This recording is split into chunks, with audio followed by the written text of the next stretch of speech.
So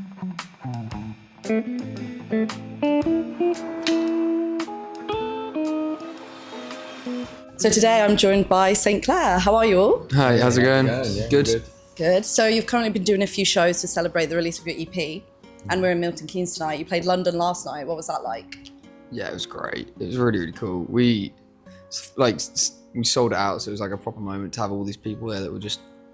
You got to remind yourself that they're here for the music and for you guys. So it was really, really cool for us to be embraced by that when we came into the room. So Yeah. What really venue special. was it? Shackled Arms. Oh yeah. Really great. No, I've never been there before, and I've heard lots of great things. So it lived up. Yeah. So it's good. So I saw in another interview with Gigs with Glenn, you mentioned the Left of the Dial Festival in Rotterdam, and you said it was a really fun trip and that you wanted to talk about it in an interview. So I'm going to give you some space to talk about what was so fun about it. There's so much. It was like just 2 or 3 days. Yeah, Sleep but in deprived the was best way, you know? Yeah. in the way it was 72 hours, and I think there was no more than 10 hours sleep between the 3 days. Like, there was like a lot of side quests as well. It was more what I think we enjoyed as well as the fact that we would wake up, there would be food. Then like before the gigs, everyone would be chilling like in sort of the shared art space. We'd all be eating. Bar as well. Free bar as well. Yeah. I don't remember. It was like quite a blur, but the venue as well. The crowds are really good out there. So It was our first taste of that, wasn't it? yeah, some friends of ours are playing it this year, and we're like, you're gonna have absolute great time. What sort of food was it? It's like Oh mate, the first night was so good. It was the one in the church. It was like bubble and squeak. Yeah.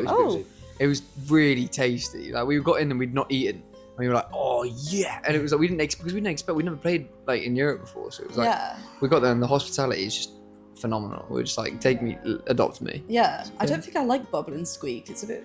Nah, man, gotta you try get it. over Dutch flavour to it, man. You It's great. get the Dutch. It was great. It was really it's like good. home cooked food, which you won't expect. I don't remember much, but I remember going to because they put us up in these like little pod hotels. And I remember, I think at the end of night one, going to bed. It was like 5 a.m. We had to be up early in the morning or some shit. I'd just been like having a chat with a drug dealer downstairs for about half an hour, and that was the Cali. And I just remember going to bed kind of drunk and stoned, and then I got a message from work saying, "Hi, can you just confirm if you're going to be in tomorrow or not?" It was a tough sign. No. But yeah, it was great. And then you wake up in the morning, you'd have food. The reason why we're up early, that's why, it's because they put who does this, right? They put a time limit on the breakfast for artists until 10 a.m.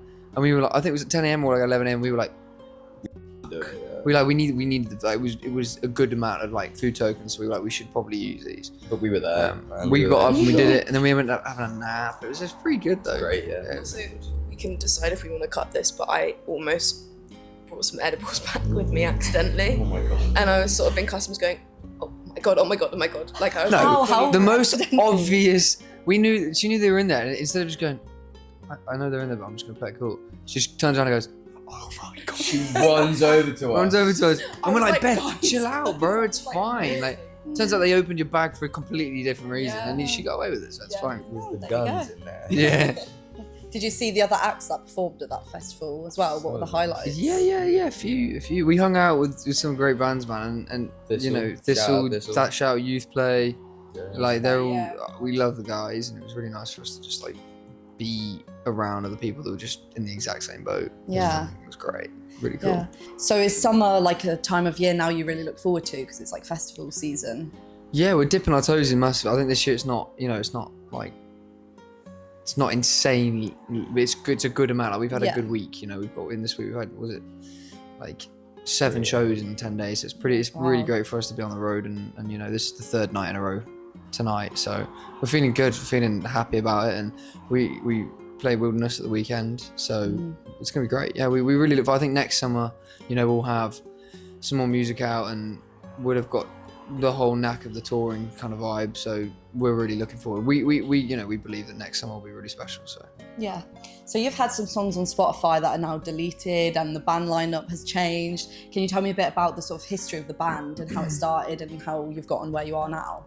Adam, Take it over, yeah. So I met Lawrence first, and met at some like uni parties and stuff, and got on really well. But then didn't see him for like a year, and in that time I'd met Toby, and we started like jamming together. We were in a different band under the same name, and we were just gigging, and that kind of came to a stop. And I was like, I know this guy from first year, Lawrence. He's got the hair, so we got him in, and then we were gigging with a different drummer for a little bit, and it was going all right. But then we had to get a depth drummer in, and we sort of knew of Beth, and I think you walked into our rehearsal room by mistake one time, and we were like, she's really cool, let's get her in. So it was originally meant to be like one gig, but she smashed it, and we're like, please, can you join the band? We're begging. And yeah, that was about 2 years ago now. Nah. In September. Oh yeah. Yeah, like Lower I third. remember I was working at a pub at the time, and I was Oh, like yeah. listening to this really shit recording that Toby had sent me from practice room. But I Really couldn't hear shit song. anything. Oh man. No, it's just I couldn't hear anything, and I was like, I just remember cleaning the pub and trying to decipher what was going on. All those old songs are like with the old incarnation of the band. So whenever it's kind of like, oh, let's do this and let's do that, I think, you know, as soon as this kind of settled itself, we were like, okay, we're gonna start a clean slate, which is why we're not necessarily the cleanest, but who knows? we'll play Grace one day, maybe in 10 years. No, I think it's important. I think people get. It's a common question. It's all good. Like we understand, like I think they're great tunes. But I think we've written what we're writing, what we've written, and what we're going to write is going to be more of what we want to do. It's just a symptom of, I think, of like young people being hungry for music. You see it with other bands as well. Yeah, there'll be plenty more music. So I think that's what we want to do. We just kind of want to. Now we're at the point where people like 4 songs of ours. We'll give them 10 more. So. Yeah. So how would you convince someone to listen to your music in 30 seconds? With a gun. Go. Yeah, I was about to say. I don't know. That's a great question. 20 seconds left. I don't know, just be like, I think if they dress a certain way, maybe you'd be like, hey, you might kind of dig this, you know what I mean? And then they won't, and then you'll be like, well, maybe not. Or it's not necessarily up to us to some extent to convince you. I suppose if you listen to it and you like it, then keep doing that. If you don't like it, it's completely fine. Yeah. So are you guys based in London? Yeah. So we all what's- live in London, yeah. So what's the music community like there? Like, do you meet a lot of musicians and sort of like-minded people? More in that period when you're like really hungry to do that, it doesn't really appear because you're like, you end up just becoming a fan. Obviously, you just go to things, you're just fans of stuff. But then all of a sudden, it kind of clicks. So when you start going to like the festivals and other gigs and you're being invited down, you're hanging out with your mates and you ended up meeting another band there, and then it turns out you have a lot in common, so you end up hanging around with them another time, and it just kind of happens naturally. I think there was a period when I was like, I want to show like doing that back in back at uni, but it just happens naturally. You just start to meet people. I think if you and your artist and your band is doing something that people want to be a part of, then it'll naturally just happen. If you could remix any existing song and feature on it yourselves, what song would you pick? 1738 By Fetty Wap, yeah, could you imagine? Or Man Don't Care by Jamie, I would pick up a bit of that. Oh man. Do you know, I do, okay, this is a bit of an oddball, but I do like Super Trooper by ABBA or some shit. Like, just, I don't know why, I just love to hear that thing. That's It'd great. go hard. That would be great. What else? Anything else you got? I don't even know, man. Declan McKenna, Brazil? Oh, the tune. Get a rap verse on? Or like, could you do a Christmas song and then get all the money from the? Yeah, get the great reward. idea. All I want for Very Christmas smart. then. I'm gonna write the verse though. You gotta write the Yeah, verse because then yeah, you get right. yeah. That's a great idea. Or DJ Khaled song. star. That's so good. Yeah. She is the brightest star I've ever seen. That'd be number I love one. that Everyone film. loves I Nativity. fully watched that film like 3 weeks ago. Just as like a Really? comfort Fair film. enough, it's so good. Nah, man. Best part of that's- December coming round. Getting That's to watch bang- all three that is activities bang back to out. back. I You don't can't watch like Christmas. No, I don't like Christmas films actually. It's the only one I like, and that one for me, I could watch it right now. She loves the Grinch though. I do. I love the Grinch. Yeah, She's the classic. Grinch. Yeah. Yeah. I'm joking. So you recently released your debut EP, Something to Be Said. What went into making those songs, and how do you think they've landed with people? Blood, sweat, and tears. Yeah. No, it was circumstantial writing and living and making music, making loads of music. It wasn't just those 4 songs.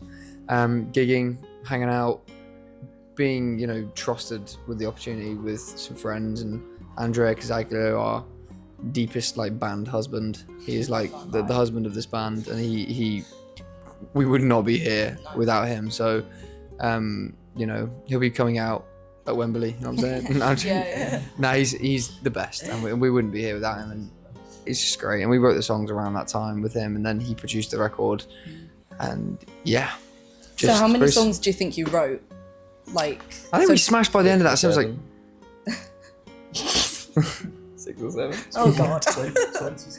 no, it was about Nah. but we clocked about 14. 15, yeah. 14 to 15. We clocked about 15 by the end of it. What you could call like songs. You had 'Cause so many bits that died a slow death. Like, oh, we've not got this And right. by the time of when we were like squeezed out, we had like this 3-month period where we were just trying to churn out as many songs. They just end up sounding the same. Yeah. Like you end up just because you're just so used to like getting a song from nothing to something that you're kind of doing the same same routine. But you know, that's why naturally you stop writing, you go away and you start playing some shows, you record the record, and then by the end of it you're a bit more refreshed. So yeah. So you've announced your tour for the autumn. Is performing something that's really important to you guys, do you think? Because you can connect with fans and stuff? It's exactly where we want to be. I genuinely, it's even just this past week, it's like, it is wicked to just be playing shows and in front of people, and, you know, having London last night, even Brighton, it was, you know, people are still learning what a Saint Clair headline might look like, might sound like, and we're also figuring that out. It's not just the people in the crowd, we're also figuring out how to face that. So it's really cool to do it with everyone, and you know, we're learning, and we're going to keep learning, bring on the October tour, and then there'll be more and more and more. Yeah, and I guess people who've maybe never heard of you come to the shows as well. Like somewhere here, it's, you know, it's like a local pub, people would come to it. Yeah, I'm massively chuffed about tonight. I think it's been great. Yeah. We've got so many people coming down, and we wouldn't have expected it. So. Yeah. Have you been to Milton Keynes before? Briefly, yeah, I've been to Milton I was Keynes. with you. Mm. Oh yeah, you were there. I love Denzel Curry, and it was at Bloodfest, and we managed I to forgot get you were there for an that. artist pass. Yeah, it was jokes. And I think I was wearing a Denzel Curry t-shirt because I'd like just been to one of his gigs, and didn't know he was going to be there, and then just like walked into the like artist area, and he was there, and I sort of freaked out a little bit. So that was my last experience at Milton Keynes, which was pretty cool. Yeah, that was Pretty good then. That's quite cool. The bowl is it's cool. Yeah. Very cool. So other than the tour in autumn, do you have anything exciting coming up?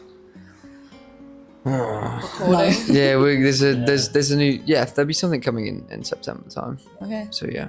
interesting. And the new vinyl. Oh yeah, you can also pre-order the vinyl right now. Oh, nice. Right Love now. a vinyl. Do it. Do any of Thanks. you collect vinyl? Yeah.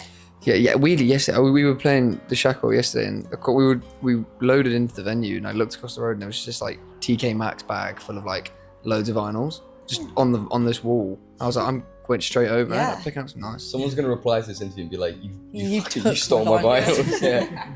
They're sentimental, man. Were there any good ones in there, like ones you'd listen to? There was an ELO record in there, which I'm excited nice. to listen Which to. one? Yeah, I think it was a compilation record. And then there was the Commodores, or Nice. just Commodores. I think it's Commodores.